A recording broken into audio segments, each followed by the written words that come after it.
మహబూబాబాద్ జిల్లా సండ్రాలగూడెం గ్రామ పంచాయతీ కార్యాలయానికి ఇంటి యజమాని తాళం వేశాడు. 4 ఏళ్లుగా సరిగ్గా అద్దె చెల్లించలేదని గ్రామ పంచాయతీ ముందు నిరసన తెలిపారు. మహమ్మద్ బాబు మియా తన భవనాన్ని నూతనంగా ఏర్పడిన సండ్రాలగూడెం గ్రామ పంచాయతీ కార్యాలయానికి అద్దెకిచ్చారు. తొలుత కొన్నాళ్లు అద్దె సక్రమంగా చెల్లించారని, గత 4 ఏళ్లుగా అద్దె చెల్లించడంలో తీవ్ర జాప్యం చేస్తున్నారని ఆరోపిస్తున్నారు. 4 ఏళ్లుగా చెప్పులు అరిగేలా తిరిగినా అద్దె చెల్లించడం లేదని దంపతులు కన్నీరు మున్నీరయ్యారు.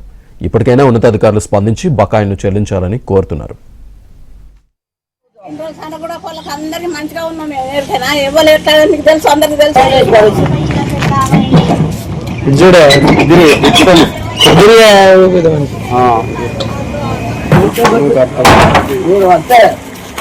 నాకు ఇంటి కిరాయి ఇవ్వాలి, నాకు ఇంటి కిరాయి ఇస్తాను, నేను తలుపు తీస్తా.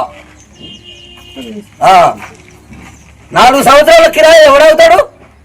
1 సంవత్సరం అంటే సరే, పెద్ద మనిషి 1 సంవత్సరం ఇస్తారు లేని ఆపురి మీరు.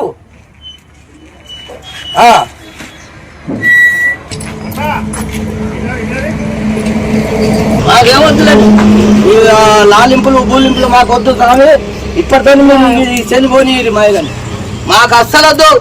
అంతకైతే పైసలు 4 సంవత్సరాలు రావాలి, 4 సంవత్సరాలు గవర్నమెంట్ ఇవ్వనంటే.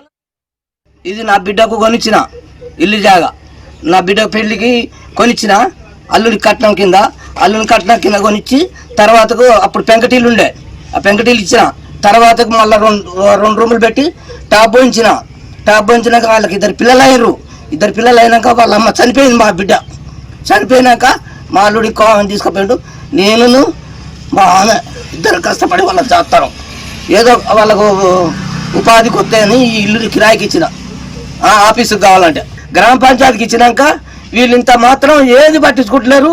నా ఇల్లు అంతా ఖరాబ్ అయింది. నాకు 4 సంవత్సరాల పైసలు రావాలి. 4 సంవత్సరాల పైసలు ఇచ్చి దయచేసి వెళ్ళిపోమ్మని.